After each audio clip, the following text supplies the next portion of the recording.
Hi, I'm NASA Kennedy's Dylan Gladney, and I'm outside KSC taking you inside KSC.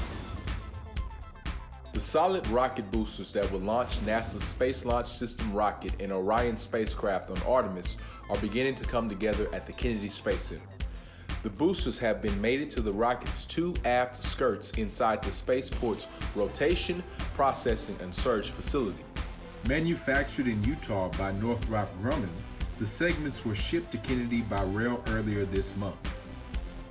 Next, the boosters will move to the nearby Vehicle Assembly Building, where they will be stacked on top of the mobile launcher. The twin boosters will provide more than 75% of the SLS rocket's total thrust at liftoff. Artemis will then test the SLS and Orion as an integrated system, leading up to human missions to the moon. Oh, say can you see? Kennedy's most prominent landmark is getting an updated look.